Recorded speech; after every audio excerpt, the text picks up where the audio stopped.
para ulama dulu itu kalau galau tidak nongkrong, tidak ngerokok, tidak kelabing gitu kan, tidak karaoke atau ngapain aja yang negatif enggak. Jadi ulama ulama dahulu kalau galau itu beliau menulis kitab gitu kan. Jadi galaunya itu disalurkan ke aktivitas yang produktif yaitu menulis kitab yang sampai sekarang masih ada kitabnya itu kan. Padahal sudah ditulis ribuan tahun yang lalu gitu kan, ratusan tahun yang lalu gitu. Bismillahirrahmanirrahim. Assalamualaikum warahmatullahi wabarakatuh. Halo seluruh semua, kembali lagi bersama saya. Kali ini di buku Nabi Tidak Melakukan Berarti Haram, halaman 173. Ini judul terakhir ya. Galaunya para ulama. Saya tidak tahu sejak kapan kata galau itu resmi menjadi kata komunitas alay zaman sekarang. Dan istilah alay sendiri sampai sekarang juga tidak jelas maknanya dan kapan kemunculannya. Yang pasti, kata galau itu termasuk kosakata yang merupakan bagian dari bahasa Indonesia yang baku. Setidaknya kata galau tercatat dalam Kamus Besar Bahasa Indonesia (KBBI). Sejak KBBI resmi dicetak pertama kali tahun 1989, versi Wikipedia, kata galau itu berarti gelisah, gundah, menyimpan beban dalam diri. Sebenarnya kita mesti berterima kasih juga kepada para punggawa penerus estafet alay dari bangsa ini yang telah mempopulerkan bahasa Indonesia baku ini menjadi bahasa yang sering digunakan. Katakanlah bisa dihitung sebagai implementasi dari salah satu poin Sumpah Pemuda yang mendeklarasikan bahasa Indonesia sebagai bahasa bangsa. Dalam hal kata galau ini, para alayers ternyata lebih unggul daripada mereka yang sok keinggrisan, yang kemana-mana selalu berbahasa Inggris, bahkan di pasar tradisional sekalipun.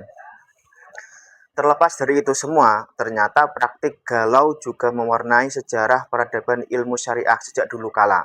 Rupanya banyak ulama yang terperangkap dalam kegalauan juga. Tetapi yang membedakan galaunya ulama salaf dengan galaunya anak zaman sekarang ialah manifestasinya. Ulama zaman dulu bisa galau juga, tapi galaunya produktif dan bisa menghasilkan kemaslahatan umat. Bahkan galau mereka kita rasakan manfaatnya sampai saat sekarang ini.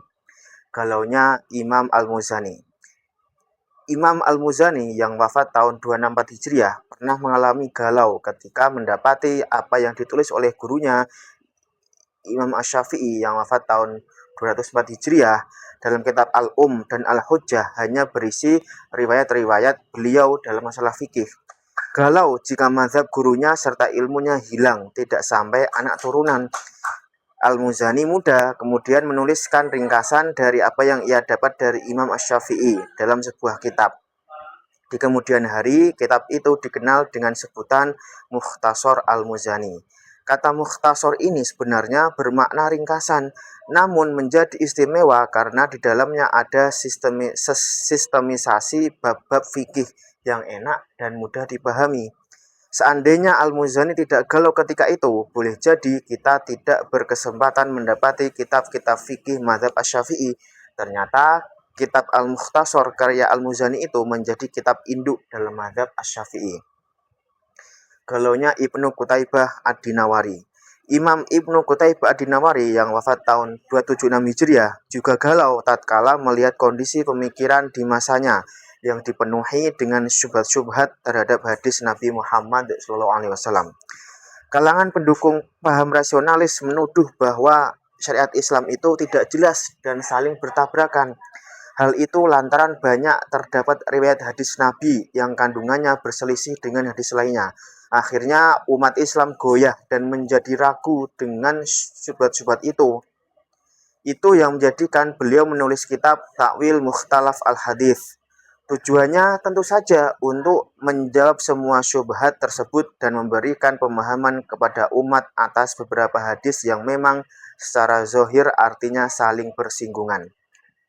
Galaunya Imam Ibnu Hazm Al-Andalusi.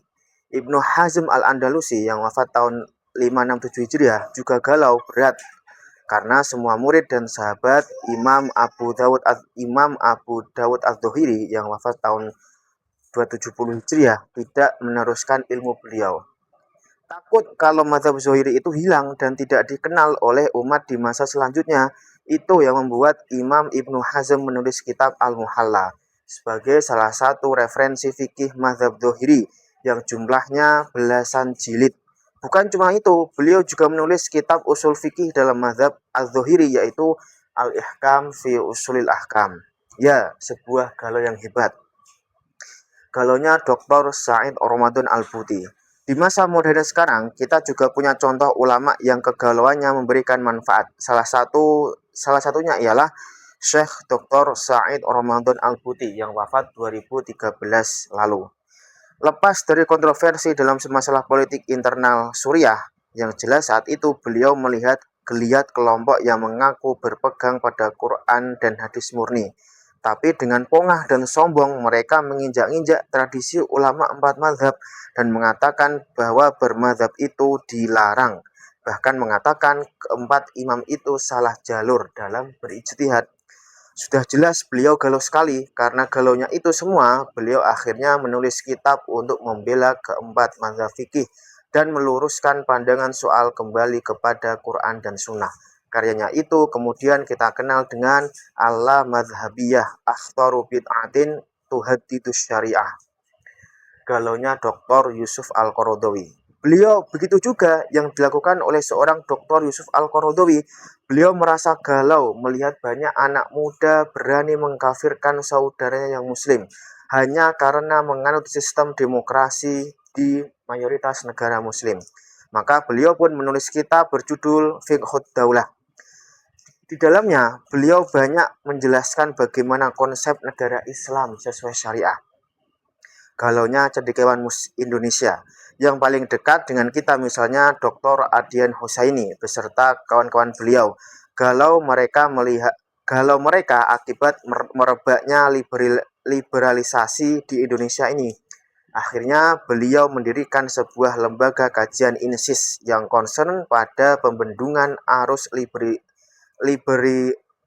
liberalisasi yang sudah mengidapi para aktivis muda Islam di hampir seluruh kampus berbasis Islam liberalisasi.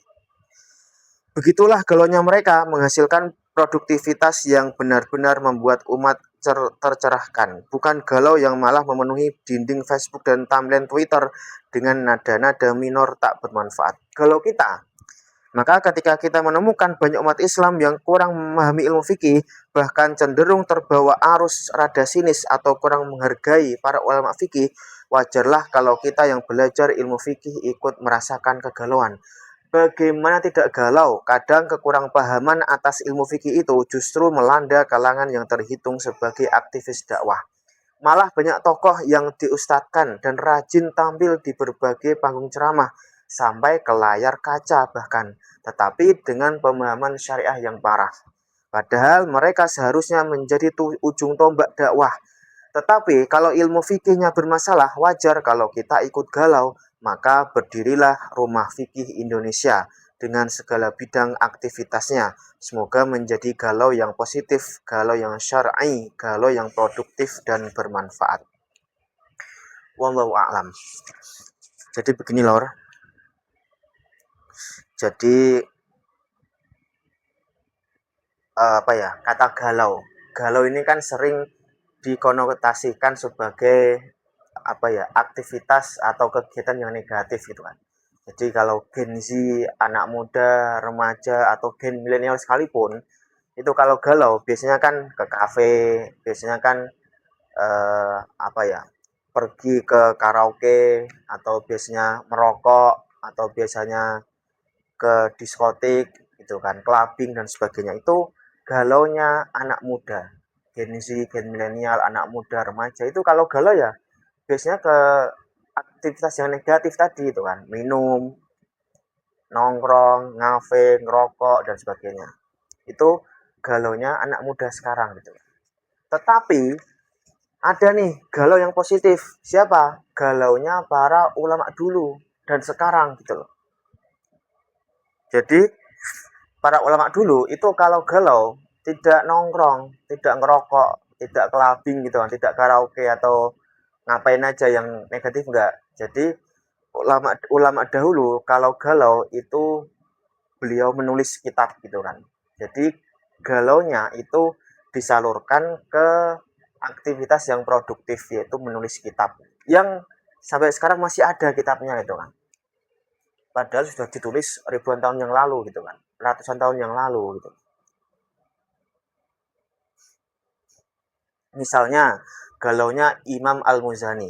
Imam Al-Muzani ini adalah murid langsung dari Imam Asy-Syafi'i, yaitu muridnya Imam Asy-Syafi'i yang memang meneruskan mazhab Asy-Syafi'i gitu loh.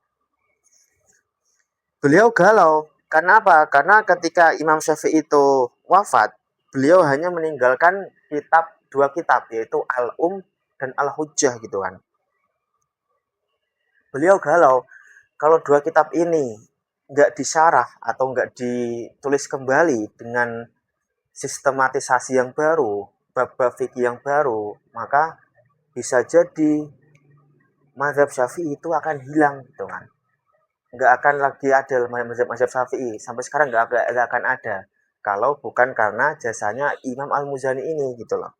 Akhirnya beliau menulis kitab ringkasan gitu kan. Mukhtasar Al-Muzani. Mukhtasar itu artinya ringkasan. Tetapi dalamnya itu adalah berisi sistematisasi bab-bab fikih dalam mazhab Asy-Syafi'i yang terus disempurnakan gitu kan. Jadi Imam Syafi'i ketika wafat itu hanya meninggalkan dua kitab gitu kan. Dan Al-Hujjah gitu loh. Itu berisi riwayat fikih gitu loh. Nah, muridnya itu galau. Ini kalau hanya ini saja, nggak ada pembaruan, nggak ada penyempurnaan, nanti lama-lama akan hilang mazhab Syafi'i dari dunia ini gitu loh. Akhirnya beliau menulis kitab. Inilah galaunya Imam Al-Muzani gitu loh. Terus ada lagi galaunya Imam Ibnu Qutaibah Ad-Dinawari gitu kan. Jadi beliau ini galau karena melihat kondisi waktu itu di masanya gitu loh, yang dipenuhi dengan syubhat-syubhat terhadap hadis Rasulullah Muhammad SAW. Jadi waktu itu banyak kalangan kaum inilah rasionalis gitu kan, banyak kalangan orang yang berpikir rasional seperti itu. Jadi kalangan itu menuduh bahwasanya syariat Islam itu tidak jelas dan saling bertabrakan.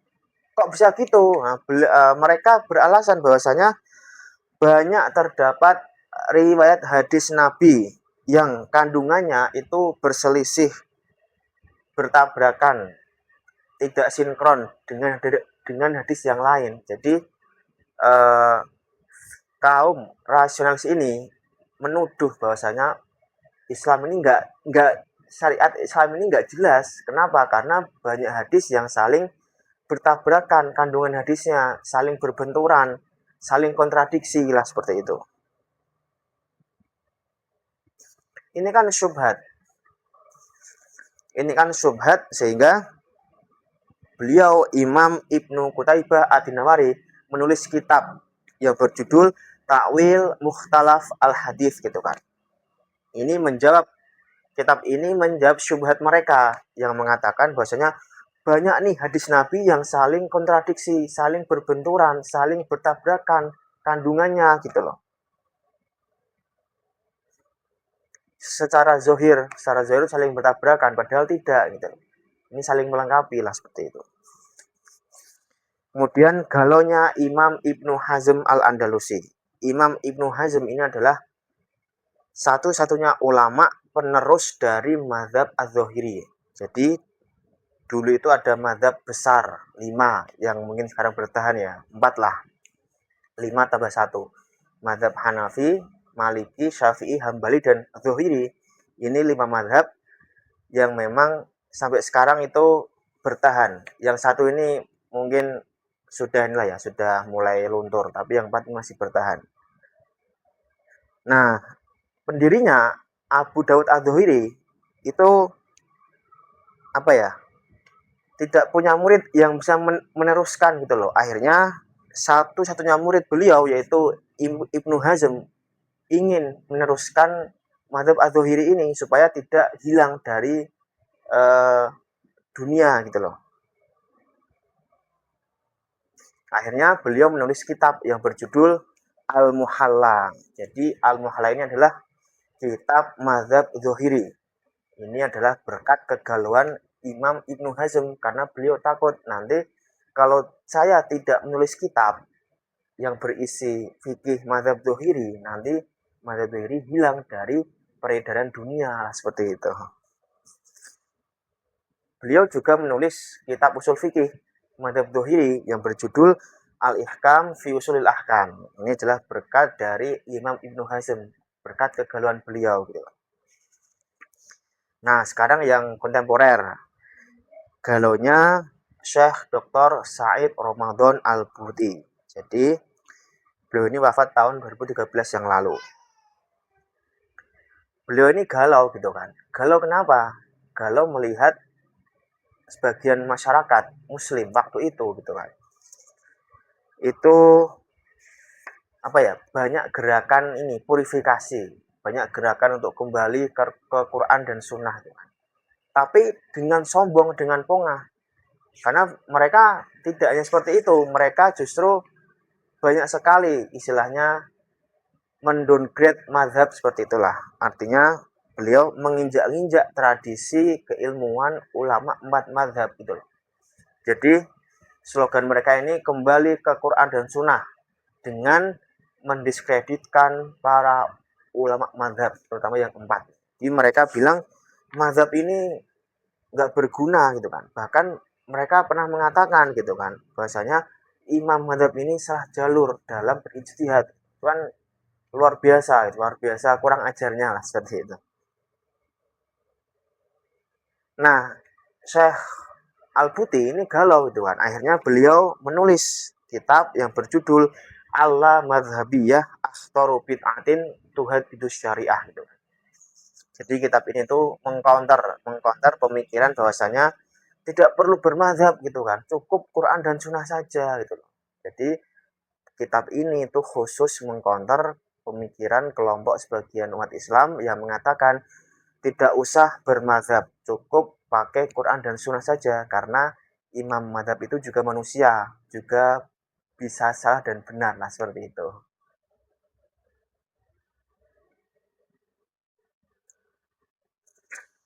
Kemudian galaunya Dr. Yusuf Al-Qaradawi. Jadi Syekh Al-Qaradawi itu juga pernah galau gitu kan. Karena apa? Karena beliau melihat banyak anak muda ketika itu berani mengkafirkan saudaranya yang muslim hanya karena menganut sistem demokrasi di mayoritas negara muslim gitu kan.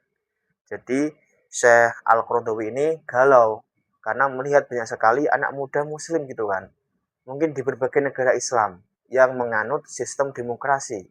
Mungkin juga di Indonesia gitu kan. Karena Indonesia kan mayoritas muslim, sistemnya demokrasi. Itu anak muda waktu itu tuh gampang sekali untuk apa? Untuk mengkafirkan saudaranya sesama muslim hanya karena menganut sistem demokrasi di negara yang mayoritas itu muslim. Jadi hanya gara-gara menganut sistem demokrasi, mereka ini langsung mengkafirkan saudaranya yang muslim tadi hanya gara-gara menganut sistem demokrasi itu.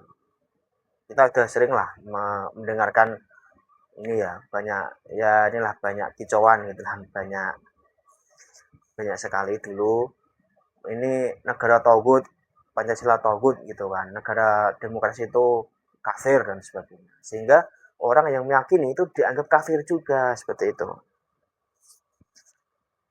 Selanjutnya adalah galaunya cendekiawan muslim Indonesia. Jadi misalkan Dr. Adian Husaini itu galau waktu itu kan. Dr. Adian Husaini dan kawan-kawannya itu galau karena waktu itu kan masih ini ya, ada JIL lah ya, jaringan Islam liberal ya, waktu itu ada Ulil Absor dan kawan-kawan itu kan. Nah, beliau ini galau gitu kan, Dr. Adian galau. Banyak sekali aktivis muslim atau mahasiswa muslim yang terutama di kampus-kampus yang berbasis Islam gitu kan, di UIN, IAIN, itu banyak sekali eh, apa ya, banyak sekali liberalisasi gitu kan. Artinya mereka ini banyak yang liberal, pemikirannya liberal gitu loh. Gara-gara tadi terjangkiti oleh salah satunya adalah pemikiran dari JIL tadi, Jaringan Islam Liberal, yang dikomandoi oleh Ulil Absar Abdallah waktu itu gitu loh. Jadi sehingga Adian Husaini dan kawan-kawannya itu membuat sebuah lembaga namanya INSIS itu. Itu khusus untuk mengkaji liberalisasi sekulis lah gitu, sekuler, liberal dan pluralisme lah seperti itu. Jadi mengkaji sesuatu yang memang marak di waktu itu, yang sangat berbahaya untuk pemikiran anak muda muslim, terutama aktivis itu. Akhirnya berbuah juga, sekarang JIL sudah nggak ada itu kan, dan pemikiran liberal sekarang sudah agak menurun lah seperti itu, tidak seperti dulu ketika aktivisnya Ulil Absor tuh sering sekali menulis, sering sekali berbicara di media gitu, medsos dan sebagainya. Sekarang sudah relatif turun pemikiran itu, ya mungkin gara-gara ini salah satunya ada counter attack gitu kan dari para cendekiawan muda, para cendekiawan muslim gitu. Nah, ini yang terakhir galonya eh, para ini ahli fikih, para orang yang belajar syariah gitu. Ini juga sama. Jadi siapa ustadz-ustadz yang tergabung di Rumah Fikih Indonesia itu kan ustadz-ustadz yang punya spesialisasi di ilmu fikih, ilmu syariah itu kan. Mereka galau gitu kan. Mereka galau karena waktu itu mungkin banyak sekali para ustadz, dai yang sering tampil di televisi atau sering tampil di panggung itu sembarangan berbicara terkait ilmu fikih, ilmu syariah, alias mereka tidak terlalu paham dengan ilmu fikih gitu loh. Mereka emang ini ya, apa namanya? Mereka memang sering berdakwah dai gitu, sebagai dai mubalik gitu. Tapi tidak paham ilmu fikih. Nah, ini kan parah gitu loh. Jadi kalau ada pertanyaan fikih, mereka menjawab dengan sembarangan gitu. Nah, ini galaunya para asatid di Rumah Fikih itu membuat sebuah lembaga namanya Rumah Fikih Indonesia yang sampai sekarang masih ada. Banyak banyak banyak sekali tulisan-tulisan di websitenya, kemudian punya buku juga banyak sekali gitu kan. Yang intinya adalah mereka ingin membumikan ilmu syariah, ilmu fikih yang memang sesuai dengan pemikiran empat mazhab fikih yang ada. Supaya apa? Supaya menjadi panduan bagi para umat Islam, para dai, para mubalik, supaya kalau berbicara ilmu fikih, ilmu syariah itu harus pakai ilmu, tidak hanya sekedar jeplak, tidak hanya sekedar ngomong, tidak hanya asbun asal bunyi gitu kan, padahal nggak punya ilmunya. Nah, itu jadi itu lor sedikit review terkait dengan galaunya para ulama ketika itu, sehingga mereka menyalurkannya dengan menulis kitab produktif gitu kan, tidak negatif gitu loh. Berbeda dengan galaunya kita sekarang. Kalau anak muda sekarang kalau galau ya ke kafe, nongkrong, ke klub gitu kan, ke karaoke, ke manapun yang intinya itu untuk inilah, terutama galau tentang asmara gitu. Saya kira itu lor. Silahkan kalau ada pendapat yang berbeda silahkan komen di kolom komentar. Kalau dirasa konten ini bermanfaat, jangan lupa like, subscribe, komen, dan share seluas-luasnya kepada masyarakat muslim Indonesia, ke grup WA, supaya tahu bahwasanya kalau galau itu jangan disalurkan ke hal negatif, tapi disalurkan ke hal yang positif. Salah satunya adalah dengan menulis buku, menulis kitab, ataupun yang lain gitu kan. Pokoknya disalurkan ke dalam kegiatan yang positif, jangan yang negatif. Saya kira itu lor. Terima kasih. Wassalamualaikum warahmatullahi wabarakatuh.